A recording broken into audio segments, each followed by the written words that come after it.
Carlos. And thanks everyone for being patient. We'll open it up for questions. Steve Goff.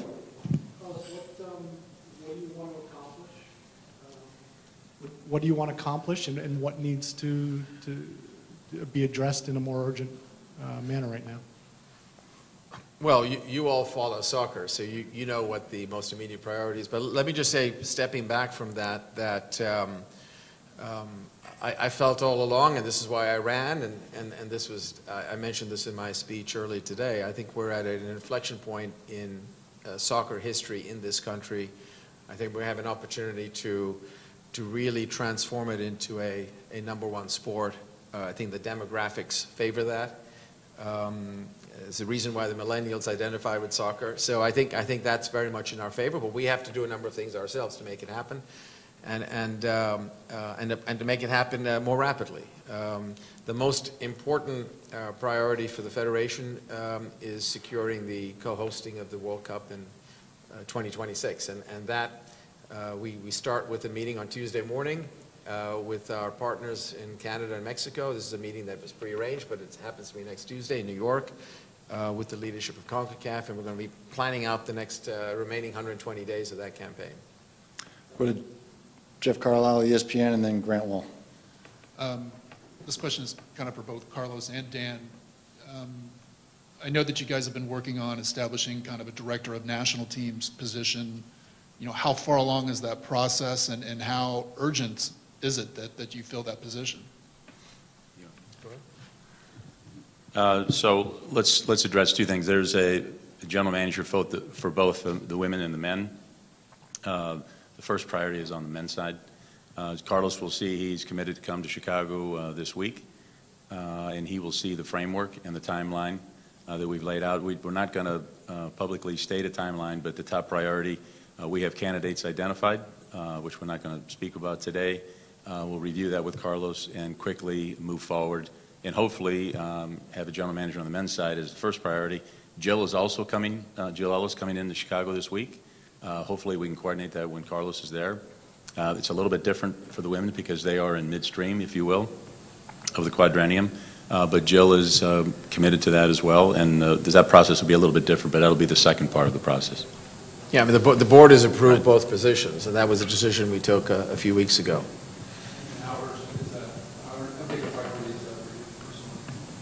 No, it's a huge priority. I mean, I think we need the general manager in place before we can go find a coach. Sure. So it has to follow that process, yeah. Grant? For both of you, and then one for Carlos. In terms of the U.S. men's senior job that is vacant, is it possible we could wait until after the World Cup to see a decision made? And then for Carlos specifically, how will your style as a president be maybe different than your predecessors? Take the first question?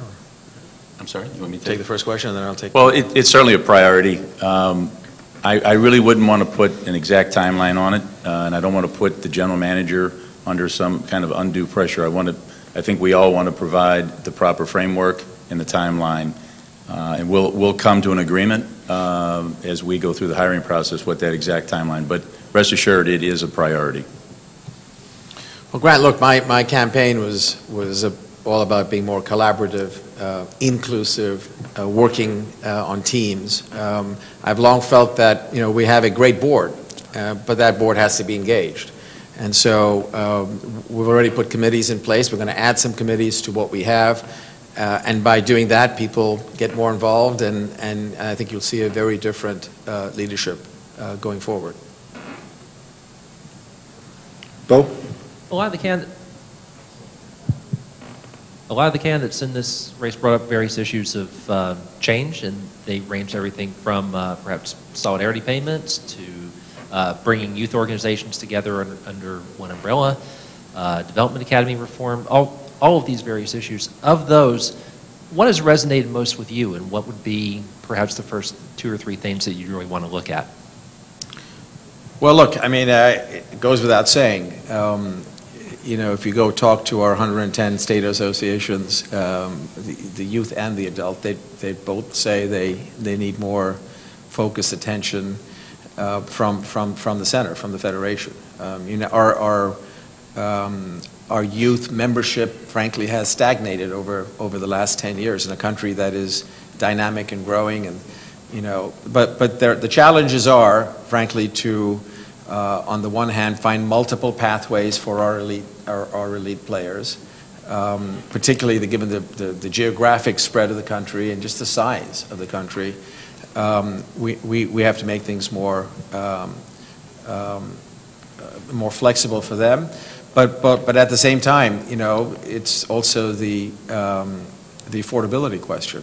And so we have to look into things, in my opinion at least, look into things like reducing the cost of coaching education, if you want to increase the number of coaches. You know, the challenge of recruiting and retaining referees. You know, providing more scholarships and grants. All of this is going to take time and a grand plan and more financial resources, obviously. Michael Lewis? Hey, Carlos, congratulations. Thank you. You talked about maybe making more committees. Are you thinking of reaching out to any of these 7 opponents, the other 7 candidates in the election, and have them being on the committees, or perhaps being involved in U.S. soccer at the highest level in another capacity? So, I mean, the committees I'm referring to are board-level committees. And so the idea of those committees specifically is to get the board members who represent our membership, right? So we have representatives from our youth council, our adult council, our pro council, and the athlete council, having them sit on committees and getting them more engaged. I have actually, there was some discussion earlier today with the other candidates, very briefly in passing. But look, they all ran good campaigns. Some of them had some very good ideas, and I would definitely like to with a little bit of time now, you know, study all of those and talk to them individually and see how they'd like to engage. And there was a number of people who stood up today at the tail end of the meeting and implored them to stay engaged and to stay involved. And we would love to have them with us. Paul, front row. Carlos, in a campaign where many of the candidates were very public and there was a lot of back and forth, you were in many ways above the fray and quite silent in terms of the public. What would you say are some of the keys to the success of your campaign, and how much, having run before as vice president, helped you in the process of reaching out to the membership in this campaign? Well, look, I mean, you're right, Paul. I ran for vice president 2 years ago, largely the same voting base. There have been changes in the last couple of years, but these are all associations that have been around forever. So that perhaps was to my advantage. But the reality is I tried to focus on the issues, and the issues that I thought, you know, were important to them. And so I spent a lot of time, when you think about change, what are we talking about? You know, in reality, it's things like membership, growth of the membership, programming for the adults, for our national teams. You know, I talked a lot about equality, you know, and equal resources, and our extended national teams. You know, it's not just our women's and our men's, but we have other disciplines in soccer. So I think it's that in that spirit of inclusion and collaboration, and those are the themes I tried to highlight, and to stay above, for what it's worth, stay above some of the other discussion. Good. Carlos, you said earlier in the week that if you won, you wanted to bring everybody together because you felt that this campaign was a bit divisive. Do you think that was accomplished through your conversations with them, with the other candidates after the election, or is there still more work to do? Well, nothing better than getting a big hug from Hope Solo. I mean, no, I mean, I think, look, I think everyone ran a good campaign. I mean, they to suit themselves, and I think, as I said, their platforms are all merit of further study. Look, I applaud the athletes, you know, who've obviously given a lot to our sport. And look, this is about soccer, and my hope is that someday in the future you'd have a former athlete with the right amount of experience sitting in this seat, woman or man. So that will be my hope. There was some discussion today about, you know, the vacant vice president seat, and so we are very likely to have that election. In fact, we have to have that before the next, or by the next AGM. Right. We could call a meeting earlier, but so that seat has to be filled. But all of the candidates, both the athletes and the non-athletes, I think all, ran good campaigns. Charlie? I have two questions for Carlos, and they're unrelated, so I'll let you answer between. My first question for you is, you talk about the communications you had with the Athlete Council leading up to the election, and when you knew that you had their support as a bloc. Well, I went to sleep last night not knowing what that outcome was, to be fair. The youth USYS gave me their support late last night. And look, I had been in discussions with each of the 20 members of the council. Not all of them were here today, but I don't. At the end of the day, I don't really know. It's hard to know exactly what happened, but I've said that winning this campaign or winning this election was going to be about building a coalition. It's not about any one council. It was the youth, the adults, the athletes, and the professionals. And no one council has enough votes to get you across the line. You need really a coalition of support. And I think my numbers speak to that. I think I had a very broad base of support across all the councils, including the athletes. My second question is, yesterday at the BOD meeting, there was a discussion of the FIFA's proposed sort of a League of Nations concept for women's national teams. Could you share your any knowledge you have on that, if you would support that, and what you think the prospects of that competition coming to reality are? So the League of Nations, there is a League of Nations that CONCACAF is in the process of really in the final stages of putting into place, that I think begins in 2019, next year. That's for men. The discussion that was had yesterday was more about a Women's World League that was more of a FIFA-driven, but that I think is at an earlier stage of planning. But the idea is very similar. Is basically to use the free dates to create sort of more organized competition and fewer friendlies. And that's something that we've been part of that discussion, Dan, too, for quite some time. You're supportive of the idea? Yeah, we're all supportive. I mean, at the CONCACAF level, if you want to qualify for the next World Cup, you have to be part of the Nations League. So it's not like you have a lot of choice. But we think the program, is a good one, and we're looking forward to it. Did you want a fourth question? Or? We'll do Kevin in the front. We have time for a couple more. Hey, Carlos, congratulations. Thank you. We had talked to a lot of the candidates. They've all closed ranks behind you. Whatever rancor there is gone. But there were a lot of people in the grassroots groups that talked about if one of the so-called establishment candidates won, they were done. They didn't trust you guys. What do you do to bring back their trust and to get them involved, the people that aren't represented by a candidate? Well, it's a little bit what I said. For those who didn't vote for me, I'm going to have to work even harder to convince them that, I will be a good president. Look, I think there was a lot of misinformation, is not the right word, but there was a sense perhaps that, I was an insider. But the reality is you have to understand what it means to be an independent director. By definition, you're an outsider. You don't represent any of the councils. You're brought in to provide very impartial advice at the highest levels. And that's the organization I came into, in 2007, and that's the role I had, up until a couple years ago. I chose to run for vice president largely on a platform of governance. This was 2 years ago.